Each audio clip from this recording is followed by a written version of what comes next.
Iran Israel America war చాలా హోరాహోరీగా సాగుతోంది. ఇది మనందరికీ తెలుసు. ప్రపంచాన్ని కుదిపేస్తోంది. ఇరాన్లోని కీలక స్థావరాలపై అమెరికా ఇజ్రాయెల్ దళాలు దాడులు చేస్తున్నాయి. అటు ఇరాన్ ఏమాత్రం తగ్గడం లేదు, ప్రతి దాడులకు దిగుతోంది.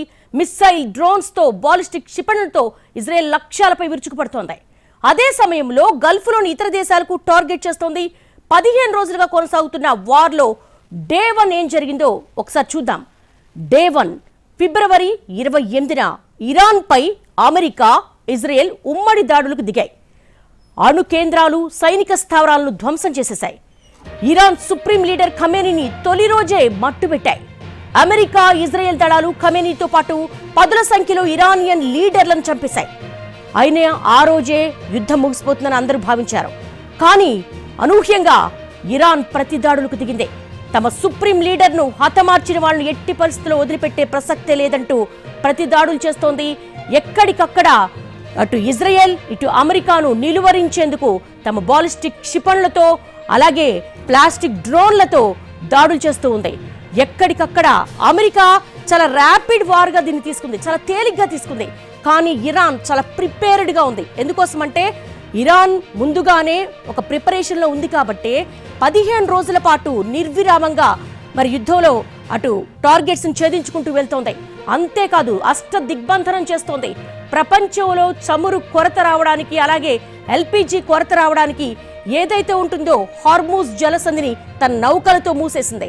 ఇది చాలు ప్రపంచాన్ని అతలాకుతలం చేయడానికి. ఇరాన్ను చాలా తక్కువ అంచనా వేసింది అమెరికా అని చెప్పుకోవచ్చు. ఎందుకంటే ఏదో 1-2 రోజుల్లో ఈ యుద్ధాన్ని ముగించేయచ్చని అమెరికా ఈ వార్లోకి దిగింది. అసలు అమెరికా, ఇజ్రాయెల్ దళాలు ఇరాన్ను చాలా తక్కువ అంచనా వేశాయని చెప్పుకోవచ్చు. ఎందుకంటే అయతుల్లా ఖమేనీ మరణం తర్వాత ఈ యుద్ధం ముగిసిపోతుంది అనుకున్నారు. ఇరాన్ వెనక్కు తగ్గుతుంది అనుకున్నారు. ఇరాన్ తమ చేతుల్లోకి తీసుకోవచ్చు అనుకున్నారు. ఇరాన్ కట్టడి చేయొచ్చు అనుకున్నారు. కానీ అమెరికా పన్నాగం పారనివ్వలేదు. ఇరాన్ చావోరేవో తేల్చుకోవాలి. ఇరాన్కు తెలుసు ఎట్టి పరిస్థితుల్లో అమెరికా అగ్రదేశమని, అమెరికా చేతిలో ఎప్పటికైనా ఓడిపోవడం అనేది తథ్యమని. కానీ ప్రత్యర్థికి గట్టి సవాల్ విసరాలని ఇరాన్ చాలా చాకచక్యంగా ఇక్కడ ఉన్నటువంటి వార్ ఫీల్డ్లోకి దిగింది. ఎక్కడికక్కడ ప్రతి దాడులకు దిగుతూ ఉంది. ఇది డే 1 జరిగినటువంటి విషయం. ఇక డే 2 ఏం జరిగిందో ఒకసారి మనం చూద్దాము. డే 2 అంటే ఈ నెల 1వ తారీఖు, మార్చి 1వ తారీఖు ప్రతి దాడులు ప్రారంభించింది ఇరాన్. సుప్రీం లీడర్ ఖమేనీ మృతికి అధికారికంగా ప్రకటించింది మృతిని. అలాగే టెల్ అవీవ్ పై బాలిస్టిక్ మిసైళ్లతో రివెంజ్ అటాక్ చేసింది. మరోవైపు ఇదే రోజు నుంచి చమురు ధరల పెరుగుదల ప్రారంభమైంది. ఎందుకంటే చాలా వరకు ప్రపంచ దేశాల్లో ఇరాన్ పై ఆధారపడి ఉన్నాయి, అలాగే ఖతార్ పై ఆధారపడి ఉన్నాయి, ముఖ్యంగా గల్ఫ్ దేశాలపై ఆధారపడి ఉన్నాయి. ఎందుకంటే ఇక్కడ ఉన్నటువంటి ఎల్పిజి కావచ్చు, ముఖ్యంగా మన భారత్ విషయానికి వస్తే కనుక భారత్ దాదాపు 90% దిగుమతులు, ఎల్పిజి దిగుమతులపైన ఆధారపడి ఉంది. ఈ రోజు మన భారతదేశంలో దాదాపు 147 కోట్ల మంది జనాభాకు ఎల్పిజి అవసరాలు డిపెండ్ అయి ఉన్నాయి. దీనికి హర్మూజ్ జలసంధి ద్వారానే మనకు రావాలి. మరి హర్మూజ్ జలసంధి నుంచి రావాలి అంటే ఇరాన్ కట్టడి చేసింది, అక్కడ సీ మైన్స్ ఏర్పాటు చేసింది. అయినప్పటికీ భారత్ దౌత్యం చేసింది. ఆల్రెడీ ఒక నౌక వచ్చేసింది. ఈ రోజు 2 నౌకలు సిద్ధంగా ఉన్నాయి ఎల్పిజి గ్యాస్తో రావడానికి. కానీ ఇరాన్, ఇజ్రాయెల్ సంగతి ఏంటి? ఇరాన్, ఇజ్రాయెల్ చాలా వరకు కూడా ముందుగా వాళ్ళు స్నేహితులుగానే ఉన్నారు 150 ఏళ్ల క్రితం. కానీ ఆ తర్వాత నుంచి కూడా ఎప్పుడైతే ఇరాన్ అణ్వస్త్రాలు తయారు చేయడము, అలాగే న్యూక్లియర్ వెపన్స్ తయారు చేయడం ప్రారంభించిందో ఆ రోజు నుంచే ఇజ్రాయెల్ ఇరాన్ టార్గెట్ చేయాలనుకుంది. మరి ఇరాన్, ఇజ్రాయెల్ మధ్య అమెరికా ఎందుకు వచ్చింది? ఇది చాలా ఇంట్రెస్టింగ్ పాయింట్గా తీసుకోవచ్చు. ఎందుకంటే ముఖ్యంగా అమెరికా ఇరాన్తో కొంతవరకు కూడా చర్చలు జరుపుతోంది. ఆ చర్చలు జరపడం అనేది ఇజ్రాయెల్కి ఇష్టం లేదు. ఎందుకంటే ఇరాన్ గనక న్యూక్లియర్ వెపన్స్ తయారు చేస్తే అవి పాలెస్టీనియాకు సప్లై చేస్తుంది. ముందుగా ఇజ్రాయెల్, అలాగే పాలస్తీనా, గాజా యుద్ధం జరుగుతోంది కాబట్టి ఇరాన్ నుంచి ఏవైతే అణ్వస్త్రాలు ఇజ్రాయెల్లో ఉన్నటువంటి పాలస్తీనా కావచ్చు, పాలస్తీనాకి చేరితే అది మరింత బలోపేతమవుతుందన్న ఇదితో టెర్రరిజం అనే సాకు చూపిస్తూ పైకి ఇరాన్పై దాడి చేస్తున్నారు. సుప్రీం లీడర్ ఖమేనీ మృతి తర్వాత అధికారికంగా ప్రకటించిన తర్వాత ఆయన 2వ కుమారుడు సుప్రీం లీడర్గా మారారు. అయినప్పటికీ కూడా ఇరాన్ చాలా చాకచక్యంగా అమెరికాను కట్టడి చేస్తోంది, అలాగే అమెరికా సైనిక స్థావరాలను ధ్వంసం చేస్తోంది, అలాగే ఇజ్రాయెల్ మీద కూడా ప్రతిదాడులకు దిగుతోంది. ముఖ్యంగా అక్కడ ఉన్నటువంటి ఆయిల్ రిఫైనరీల మీద అటాక్ చేయడానికి అమెరికా చాలా వరకు కూడా ప్రయత్నిస్తోంది. అదే విధంగా ఇరాన్ కూడా బాలిస్టిక్ మిసైళ్లతో రివెంజ్ అటాక్స్ చేస్తోంది. మరోవైపు ఇదే రోజు నుంచి కూడా చమురు ధరలు పెరిగాయి. ఇప్పుడు ఇండియాలో చూస్తున్నాము, ఎక్కడ చూసినా వంట గ్యాస్ సంక్షోభం అనేది ఏర్పడింది. ఎక్కడికక్కడ సిలిండర్స్ కొరత ఏర్పడింది. అలాగే హోటల్ ఇండస్ట్రీస్ కావచ్చు, అలాగే హాస్పిటల్స్ కావచ్చు, వీటన్నిటికీ కూడా పరిశ్రమలు కావచ్చు, చాలా వరకు కూడా గ్యాస్ మీద, ఎల్పిజి మీద డిపెండ్ అయిన పరిస్థితి ఉంది. మరి ఏం జరుగుతుంది? ప్రపంచవ్యాప్తంగా ఆర్థిక సంక్షోభం రాబోతుందా? ఇక మనము డే 3 విషయానికి వద్దాము.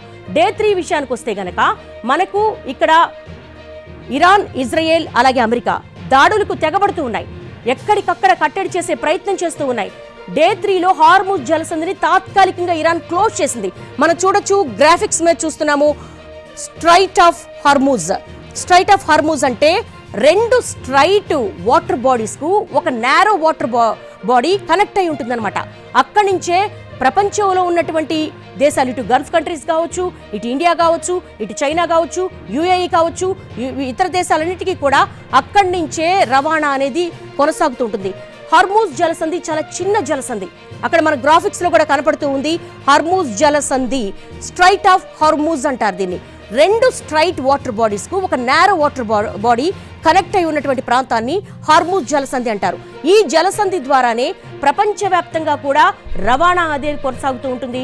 చమురు కావచ్చు, అలాగే ఎల్పిజి కావచ్చు, ఇవన్నీ కూడా ఇతర దేశాలకు సప్లై అవుతూ ఉంటాయి. కానీ ఇరాన్ చాలా చాలా స్ట్రాటజిక్ ప్లాన్ వర్కౌట్ చేసింది. ఎందుకోసం అంటే అష్టదిగ్బంధనం చేయాలంటే, ప్రపంచమంతా అమెరికా, ఇజ్రాయెల్ను మీద అటాక్ చేయాలంటే, అమెరికా, ఇజ్రాయెల్ మీద ఒక రకమైనటువంటి శత్రుత్వం పెంచుకోవాలంటే, దాన్ని ముఖ్యంగా ఈ హార్ముజ్ జలసంధిని గనక మనం మూసేస్తే ప్రపంచ దేశాలు దిగొస్తాయి అనే ఒక స్ట్రాటజీని ప్లాన్ చేసిందని చెప్పుకోవచ్చు. ఎక్స్పర్ట్స్ కూడా అదే విశ్లేషణ చేస్తూ ఉన్నారు.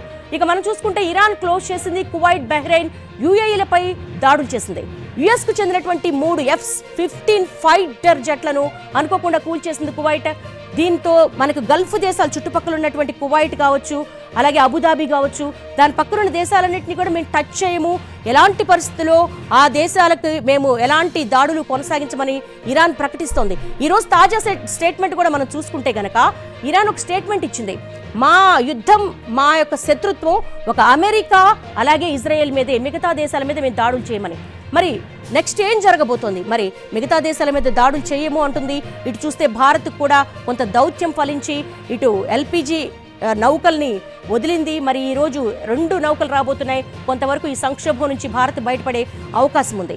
ఇక మనం చూసుకుందాము డే 4 ఏం జరిగింది. 4వ రోజున ఇరాన్, ఇజ్రాయెల్ మధ్య యుద్ధం తీవ్రమైంది. ఇరాన్ దాడులు ఇజ్రాయెల్ ఎయిర్ డిఫెన్స్ సిస్టమ్ అడ్డుకుంది. అదే రోజు ఇరాన్ కొత్త సుప్రీం లీడర్గా మొజ్తబా ఖమేనీ నియమితులయ్యారు. ఈ మొజ్తబా ఖమేనీ నియమితులవ్వడం అమెరికా జీర్ణించుకోలేని విషయం. ఎందుకోసం అంటే అమెరికా చాలా ఈజీగా ర్యాపిడ్ వార్ ద్వారా ఎట్టి పరిస్థితుల్లో ఇరాన్ను మనం అధీనంలోకి తీసుకోవచ్చు. అలాగే వెనుజువెలా అధ్యక్షుడు మదురైని ఏ విధంగా అయితే లొంగ తీసుకొని అరెస్ట్ చేసి తమ దేశానికి తీసుకెళ్లిందో, అలాగే ఇక్కడ కూడా అదే ప్లాన్ ఏ వర్కౌట్ చేయాలనుకుంది. అక్కడ ఎగ్జాక్ట్ గా అదే ప్లాన్ ఏ ఫెయిల్ అయిందని చెప్పుకోవచ్చు. ఎందుకోసం అంటే అమెరికా ఇక్కడ తన ప్లాను విఫలం చేసుకుంది. ఇరాన్ కూడా తన బెదిరింపులకు లొంగిపోతుంది. ఎలా అయితే ఖమేనీ చనిపోయాడో ఆ తర్వాత అక్కడ ఉన్నటువంటి డిఫెన్స్ 40 మందిని ఎలా అయితే చంపేసిందో, ఇక పూర్తిగా ఇరాన్ తమ అధీనంలోకి వచ్చేసిందని చెప్పేసి అమెరికా ఎక్స్పెక్ట్ చేసింది. కానీ దానికి భిన్నంగా, అమెరికా ఎక్స్పెక్టేషన్స్కి భిన్నంగా అమెరికా అన్ప్రిడిక్టబుల్ డెసిషన్ అయితే ఇరాన్ తీసుకుందని చెప్పుకోవచ్చు. మొజ్తబా ఖమేనీ నియమితులయ్యారు. ఈయన ఖమేనీ 2వ కుమారుడు. ఖమేనీ మరణానికి మూల్యం చెల్లించుకుంటాం, ప్రతి రక్తపు బొట్టుకు కూడా మేము మూల్యం చెల్లిస్తామంటూ కూడా చాలా ఘాటుగా స్పందించిందని చెప్పుకోవచ్చు. ఇక 4వ రోజు నుంచి 5వ రోజుకి వచ్చేసరికి చాలా తీవ్రంగా మారిపోయింది. ఎప్పుడైతే హార్ముజ్ జలసంధిని నౌకల ద్వారా మరి బ్లాక్ చేసిందో, ఆ తర్వాత ప్రపంచ దేశాలకు చమురు అనేది అలాగే రవాణా అనేది నిలిచిపోయింది. ఎందుకోసం అంటే ఇక్కడ ఉన్నటువంటి హార్ముజ్ అనేది ఒక ఆయువు పట్టుగా చెప్పుకోవచ్చు. అక్కడ నౌకలను అడ్డుగా పెట్టింది. అలాగే అమెరికా మీద అటాక్ చేయాలంటే అమెరికా అటువైపు రాకుండా సీ మైన్స్ ఏర్పాటు చేసింది. ఒక రకంగా చెప్పాలంటే అమెరికా అక్కడ ఉన్నటువంటి అటాక్ చేసేటువంటి ఆర్మీకి వెన్నులో వణుకు పుడుతుందని చెప్పుకోవచ్చు. ఎందుకంటే సీ మైన్స్ ద్వారా ఎక్కడికక్కడ మరి అటాక్స్ చేసే అవకాశం ఉంది. కాబట్టి అమెరికా హార్ముజ్ వైపు వెళ్లాలంటేనే వెన్నులో వణుకు పుడుతుందని చెప్పుకోవచ్చు. వార్లో 5వ రోజు చూసుకుంటే లెబనాన్లోని హిజ్బుల్లా స్థావరాలపై ఇజ్రాయెల్ దాడి చేసింది. ప్రతిగా ఇజ్రాయెల్పై రాకెట్ దాడులకు దిగింది హిజ్బుల్లా. ఇదే రోజు ఇరాన్ నౌకలపై హిందూ సముద్రంలో దాడులు జరిగాయి.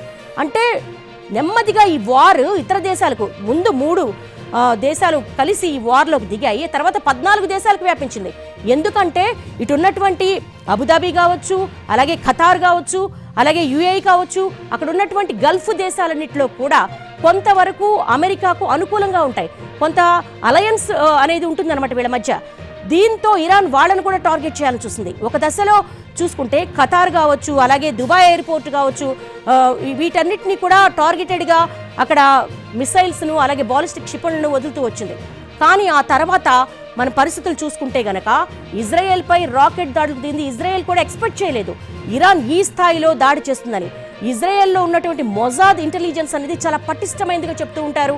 ఎందుకంటే ఎక్కడ చీమ చిటుక్కుమన్నా, అలాగే తమ దేశానికి ఎలాంటి ఇబ్బంది జరిగినా ఇమ్మీడియట్గా ఆ ఇన్ఫర్మేషన్ అనేది ఇస్తూ ఉంటుంది. కానీ ఇరాన్ యొక్క వ్యూహాలను ఇటు అమెరికా అగ్రదేశం కావచ్చు, అలాగే ఇజ్రాయెల్ కావచ్చు, టెక్నాలజీ పరంగా ఇజ్రాయెల్ చాలా ఫార్వర్డ్గా ఉంది.